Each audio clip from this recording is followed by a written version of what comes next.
high-level Nigerian delegation led by National Security Advisor Nuhu Ribadu has concluded security talks with United States officials in Washington. The discussions focused on strengthening security cooperation between both countries, with the U.S. expressing readiness to enhance intelligence support and expedite defense equipment requests. The Nigerian delegation refuted allegations of religious-based violence, emphasizing that attacks affect communities across religious and ethnic lines. Both countries agreed to establish a joint working group to coordinate security approaches. The talks also addressed protecting vulnerable communities in Nigeria's Middle Belt region and combating terrorist groups in West Africa.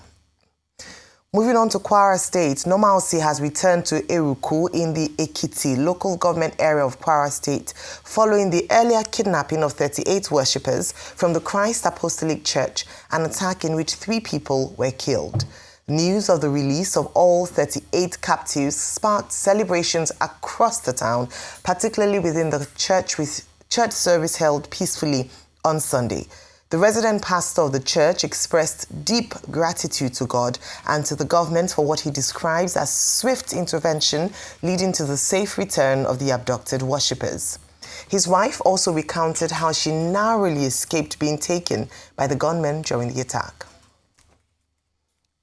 On Tuesday, I was in prayer in the church.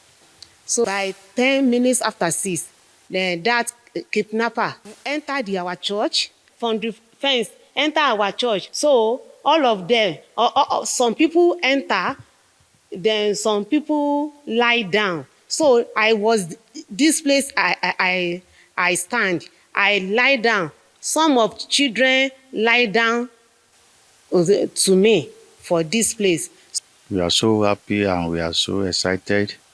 And this premises was full of people from all over the town rejoicing yesterday and praising God. I implored the government of this country to put more effort in security so that those people they are being governed are going to be in peace and be secure wherever they are. I learned that we shall be going to Kwara State very shortly. We are not able to connect. However, we do have Godfrey, who is in Kebbi State. Godfrey, can you hear me? Good. Godfrey? Yeah, very well. All right, excellent. Okay, great. So we were going to go to I can hear you loud and clear. All right, we're going to go to Eruku, but let's make a stop first in Kebbi State and share with us, unlike the story in Eruku where we have the 38 parishioners back at, released. Can you share with us what's going on in Kebbi State, yes, what the update is on with regards to those students? Yes, it's a case of contrasting fortunes, Kebbi and Kwara. Funny enough, both states begin with K, Kebbi, Kwara, contrasting fortunes. Eruku people are still celebrating the release of those abducted, whereas here in Kebbi, the governor is working, around the clock to ensure the release of the 25 schoolgirls who were abducted sometime on the 17th of November. This is about 8 days since the abduction. The governor has been losing so much sleep to the extent that he has called all forms of political jamboree, all forms of political meeting, needless ones, to make sure that he works around the clock with all the stakeholders that need to be on ground to get the job done to secure their release. Insiders from the government house who spoke to us exclusively said the governor right now doesn't have time for any of them. He has been so emotional, he has been so worked up with this whole issue about the abducted 25 schoolgirls. He wouldn't want to go down in history as the governor who was in charge of the state when the 25 schoolgirls were abducted. So he's working around the clock to make sure that the release is done, and in quick time too. And then there's a new twist to his call for a probe of the withdrawal of the troops who were supposed to be securing the school in the lead up to the abduction. Recall that this security operatives were withdrawn, the military personnel were withdrawn 45 minutes before the abduction. Now we are taking that a step further by asking the National Assembly to carry out an immediate probe into who made those orders and what would have warranted such after security intelligence reports, intelligence information in the lead up to this incident.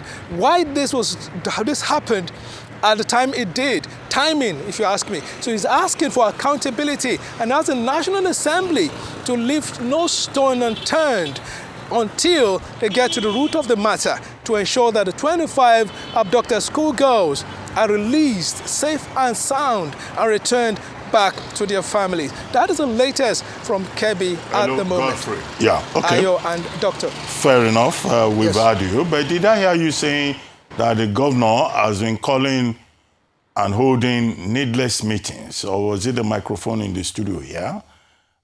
Why would you say that? You have also said the governor is making every effort. Hello, I'm not hearing you. Hello? Can you hear me? Yeah, I said he doesn't want to hold. Yeah, I can hear you loud and clear. Okay, so he doesn't want to hold needless meetings. He has cut off needless meetings. Oh, okay. That's what I said. He has cut off every he's focusing on the issue. Now, second is the point about intelligence. Yes. There was prior intelligence, but nobody acted on it. Now you have even said that the soldiers that were on ground were withdrawn. This is not the first time this will happen.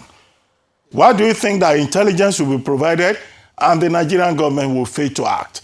It happened in Kebbi, it's been admitted. It also happened in Niger State. What is responsible for this disconnect, in your view? Well, these are questions beyond my pay grade, if you ask me. I wouldn't want to answer such a question. These are matters that one can very well ask. That, of course, even the governor himself has asked the National Assembly to look into it. In my capacity as a broadcaster, I would want to pry into it. I only second guess what could have warranted such an order or such an instruction for withdrawal of security operatives at a dicey moment after intelligence information was handed out about what is to be now an embarrassing abduction of 25 schoolgirls. So that is a question that is above the pay grade of any civilian as it is. So that is in the realm of security operatives. And they are the ones that should provide the answers to those very, very key questions. Why withdraw security operatives from a school that is soon to be attacked by bandits? Yes, Godfrey, very quickly, if you can hear me, I'd just love to get a sense from the community because, in many instances we've heard that people in the community point to certain people and say, we know who the bandits are, they are known to reside in such an area. From your sense, having been on the ground, are you getting a sense that the community feel that they know where these bandits may be located? Very briefly. Bandits are human beings like every other person. So you have a sense of where these bandits are, where they live, who they mingle with. They are people within our communities most often. So it's about what we do with the information about who they are that makes the difference. So basically, we all know this. That's why people have made calls for community policing, state police, and all that. That's why in the course of the security operations that happen after such incidents, we involve the local vigilantes, because these are people who live within the communities where these attacks occur. So we know these people. They are human beings. They're not out of the blues. So if they want to tackle these incidents, it's more like a grassroots effort that should be carried out to make sure those solutions are found, are resolved. All right. Well, thank you very much, Godfrey Shemoge. Look forward to more updates as we progress today on the morning show and, of course, throughout the day on Arise News. Thank you. Well, let's move on to other stories where former Vice President Atiku Abubakar has declared that he is returning as a strong and credible opposition to the governing All Progressives Congress APC with a view to salvaging Nigeria and to restore hope to its citizens. Atiku made this known during his formal membership registration with the African Democratic Congress, ADC, in Jada local government area of Adamawa State, his hometown. Well, those who are sitting on the fence don't belong to anywhere. But I believe those who are committed to true democracy, good governance, prosperous economy, security, will definitely give it to the ADC because it is composed of elements who believe in the sanctity of democratic processes, who should normally bring about unity, prosperity, and development in a country. Moving on, the Southeast Caucus of the House of Representatives has formally appealed to President Bola Tinubu to exercise his constitutional prerogative of mercy and grant a presidential pardon to the detained leader of the indigenous people of Biafra, IPOB, Nnamdi Kanu. The caucus made the appeal in Abuja after an emergency meeting convened to review the recent court judgment against Kanu and assess its growing impact on peace, security, and socio-economic stability in the region. After extensive deliberation, the caucus resolved to humbly appeal to the President of the Federal Republic of Nigeria, His Excellency Bola Ahmed Tinubu, GCFR, to consider a political and humanitarian intervention using the constitutional powers granted under Section 175 of the 1999 Constitution to grant pardon to Mazi Nnamdi Kanu. Our appeal is grounded on the following considerations. 1. We believe that the continued detention of Mazi Kanu has contributed significantly to tension and agitation in the Southeast. Despite numerous calls for calm, the atmosphere remains strained. A presidential act of mercy at this time has the potential to de-escalate tensions, restore normalcy, and reduce the cycle of security operations and civil resistance. 2. Beyond its political nature, this matter has taken a deep emotional toll on families, communities, and the general population. The Southeast has experienced profound social disruptions in the form of closed markets, interrupted schooling, reduced commercial activity, and fear. A political resolution will ease these human burdens and allow communities to return to a dignified life. All right, we have a number of stories before us, just little time to discuss, break down some of the stories before us this morning. Of course, finally, Atiku Abubakar has pitched his tent with the ADC and the Southeast Caucus of the House of Representatives weighing in on the Nnamdi Kanu situation. Your take on these stories, Vimbai? Very quickly, some of them will just be one-liners. With regards to the ADC, I think we're all curious now to see whether Peter Obi will also pick the membership card for the ADC, because the ADC had given a deadline for all those intending to be leaders in the party to become official members. And of course, that time has since elapsed. Atiku Abubakar has made it official. Will Peter Obi make it official is the next question. Let's quickly go to Eruku.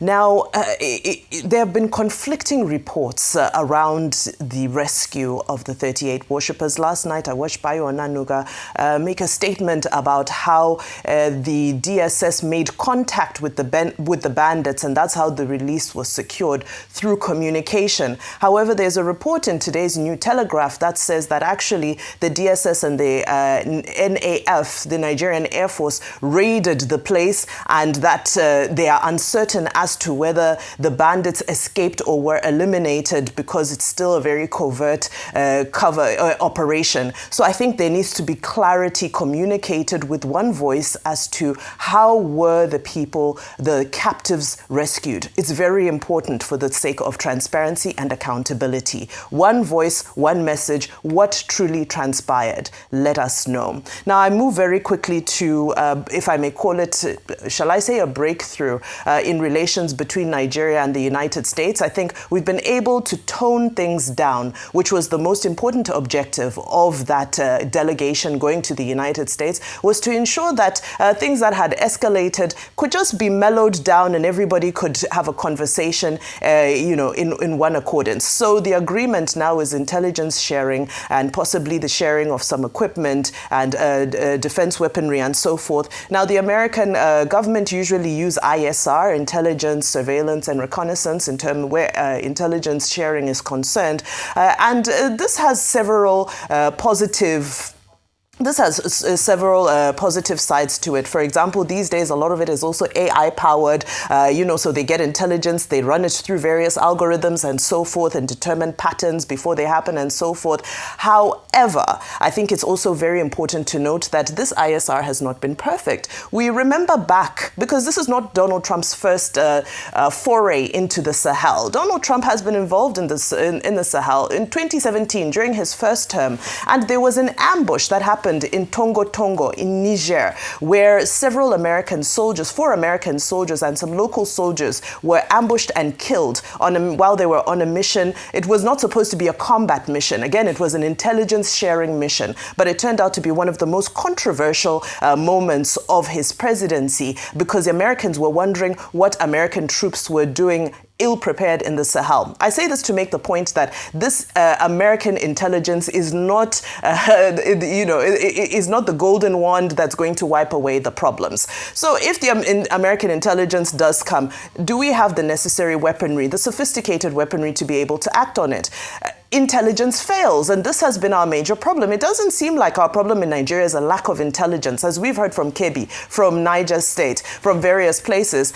It seems our challenge is our ability to act on that intelligence and to make it work. And what are the issues here? Number one, the enemies within the armed forces themselves. We no longer know who is working for Nigeria and who is not. And then the communities who have now embraced these terrorists because they've created an economy for them and made them feel that they are there to protect them, which is wrong. And that takes me to my next point, which is that there is a Cameroonian philosopher who goes by the name Achille Mbembe, and he has a concept called necropolitics. In necropolitics, he talks about how sovereign states create places in their countries where life does not have the same value as other places. So the onus is now on the Nigerian government to ensure that a life in Lagos has the same value as a life in Eruku, that a life in Abuja has the same value as a life in Enugu. And these are the underlying issues that need to be addressed. So intelligence sharing, we can do the kinetic approach, but the institutional weaknesses, the economic challenges, the grievances, all of the things that led to this situation will remain even after you wipe out terrorists. What are we doing to address the foundational issues that have brought us to where we are? Right, the main importance of the readout issued on the visit of the Nigerian delegation to the United States is simply that it was a fruitful exercise, and that Nigeria-US bilateral relations is alive and well. We addressed issues about the diplomatic protocols, but at the end of the day, the readout offered, even from the Office of the Assistant Secretary of War, showed that the United States is willing to work with Nigeria, to work through it, and to work with it, as the statement says, to ensure peace and stability in Nigeria. The main subject is Nigeria, and how our relationship with the United States looked like it was going to deteriorate, with President Trump saying he will be coming gun a-blazing. The content about the details, countries share intelligence, that's neither here nor there. But with the US now saying, we will continue to talk to Nigeria.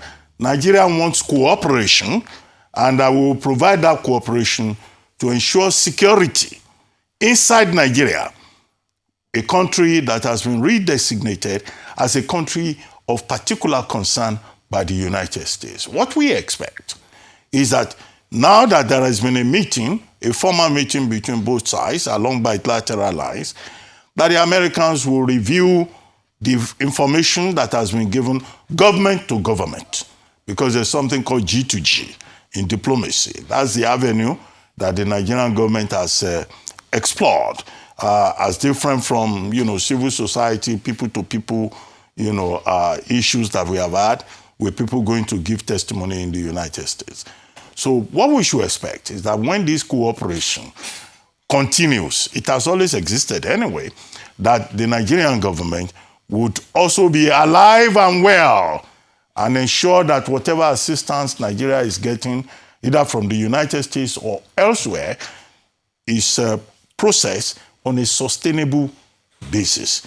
This is not the time to say, oh, okay, we've been able to persuade the Americans, we can go to sleep. No.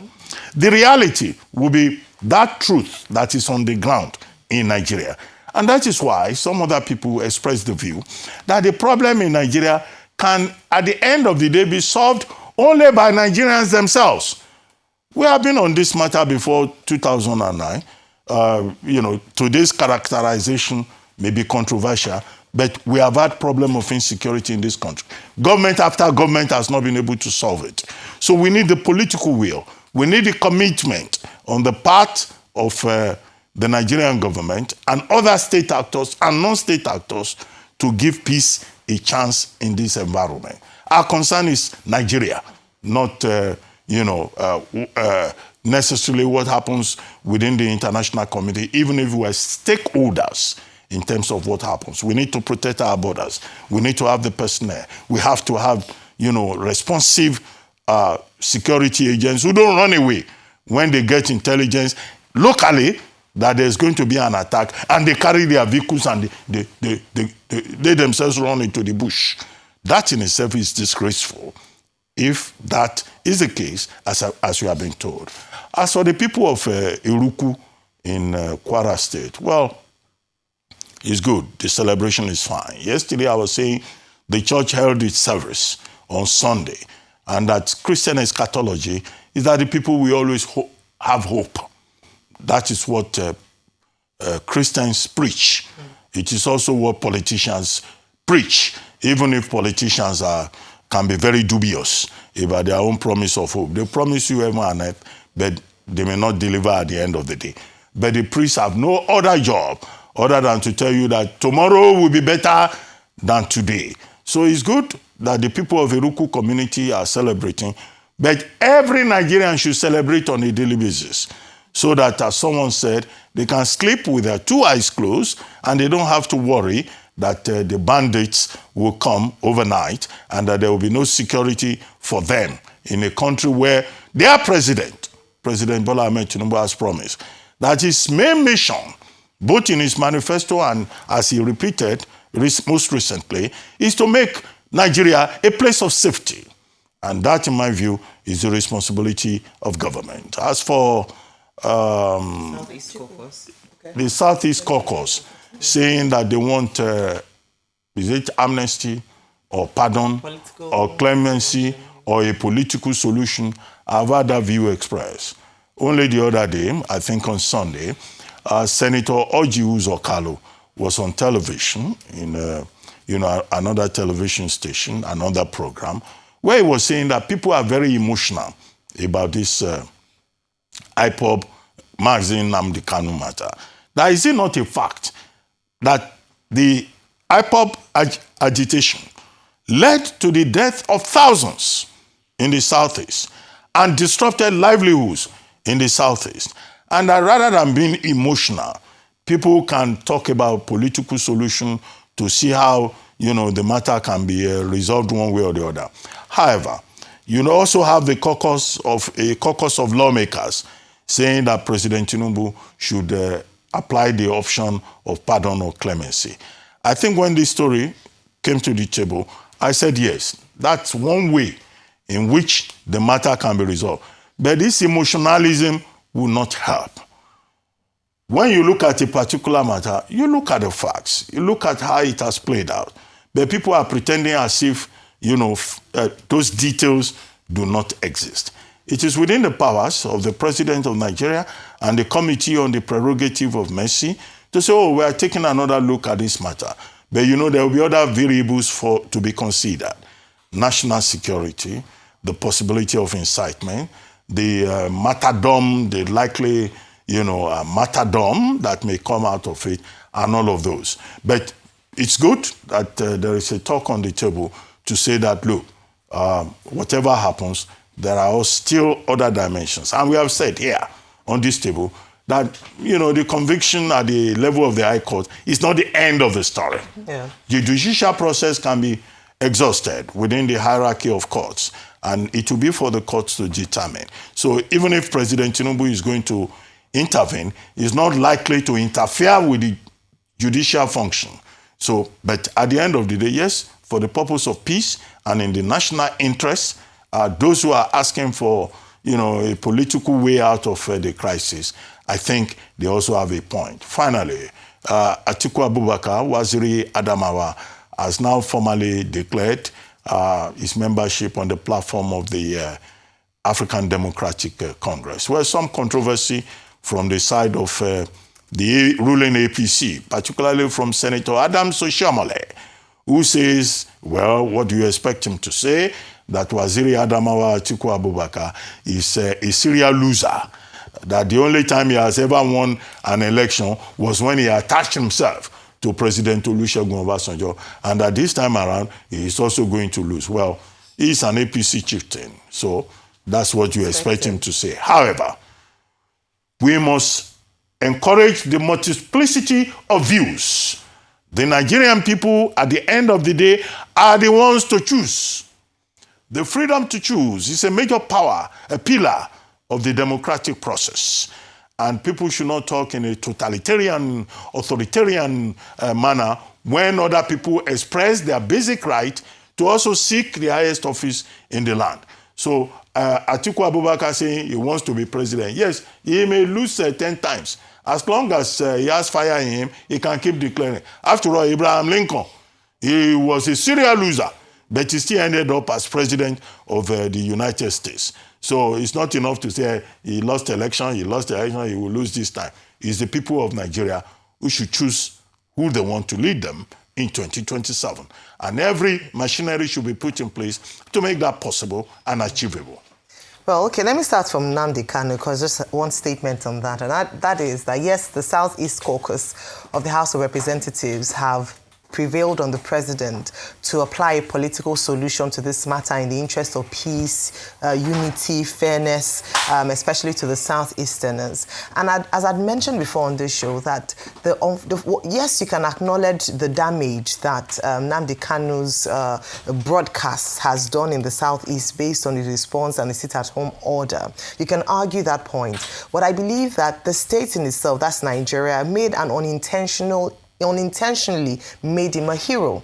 And that is as a result of the perception of the people. If you ask the average person on the street, they say, no, it's unfair. It's because it's unfair. Let justice be done. And why would they say things like this? Because repeatedly court orders were ignored. The case of the Kenyan extradition and how it was done, the process in which the matter was handled. And that is why, irrespective of what we might say with regards to whether he's guilty or not of inciting terrorism in Nigeria, the perception of people is that it's targeted based on how not this particular government, but previous administrations have handled this matter. And that's why we continue to prevail on institutions to respect the rule of law. It's not just for justice to be done, but justice must be seen to be done. And that's an important matter. And that's why now, beyond the courts, they are prevailing on the president to apply his prerogative of mercy to hopefully whether reduce the sentence or even grant him a full pardon. Now, moving away from that, let me talk about Eruku, and that's just very quickly a matter on that, as a lot has been said on that, and we had the opportunity, or we will hopefully have the opportunity to speak to our correspondent in Kwara State. What we understand is that medical intervention is being given to the 38 worshippers who have been released, which is good, because you cannot imagine in the 5 days where they were in abduction, or the number of days where they were in abduction, the psychological trauma and physical harm that must have been gotten to them. But beyond that is a statement I would like to borrow the words from the Kwara PDP who said, security is not measured by how many abductees are released, but by how many criminals are arrested, prosecuted, and prevented from striking again. The reason why there's a massive call for accountability as to how these parishioners were released and what the rescue efforts look like is not for the military to break down its operation, because we understand that there are matters of national security at play. But what Nigerians want to understand is if there were arrests made so as to guarantee that what we do in Nigeria is not reactionary, whereby we're looking for how to rescue abductees, but how to prevent, to ensure that we do not have the same set of criminals or other criminals who are emboldened by impunity act again and go to another area or even visit the same area to raid or abduct. That's why there's an importance attached to accountability. One, around how the rescue operation was done, whether or not ransom was paid, whether or not people were arrested, or are we going to see any prosecution? And number two, in the two situations in Kwara and Niger State, there's a renewed call for who made the order for them to withdraw. Was it because of the fear that they would not have the capacity to withstand the abductors, or perhaps there's sabotage within the ranks of the military? And if that's the case, then these are questions that Nigerians deserve to have an answer to. Who are the people working against security efforts within the military itself? This is not the first time we've heard stories like this. We've heard stories in the past where even American intervention had come in with regards to the Chibok girls, and how the terrorists were pre-informed and had gas masks on. So these are some of the conversations that we must have. Finally, with regards to Atiku Abubakar, we often talk about ideology forming the source of political parties. But unfortunately, our democracy hasn't matured to that level, such that we have people moving from and decamping from one party to the other. But with regards to Atiku Abubakar's chances, a few things that he would have to perhaps leverage. Number one is that during the last election, to President Tinubu's 8.7 million votes, he had 6.9 million votes. How will he bridge the gaps? If you look at the mapping of his success, Sokoto, Kebbi, Katsina, Kaduna, Yobe, Bauchi, Gombe, Adamawa, Taraba went to the PDP under the platform on which he stood. The ADC is a relatively new political party with regards to its coming on board ahead of 2027. That's one challenge against him. The other challenge is the state of the opposition parties. We know that at the moment, what Nigeria is fighting against is a one-party state. The Labour Party is in disarray. PDP is trying to come out of coma. In fact, some people say that he's dead and they need the miracle of Lazarus to resurrect. And so ADC seems like the viable party for him to go to. But would the ADC be strong enough based on its political strength across Nigeria to withstand an APC in the next election? Or would himself as a personality and his political weight be able to carry the ADC in the next elections? Again, as I've said, we'll see what would happen, whether how many more people would defect to the ADC to make it stronger as a viable opposition party come 2027. The race has only just gotten started, and of course we'll bring you all the details ahead of the 2027 elections here on Arise News.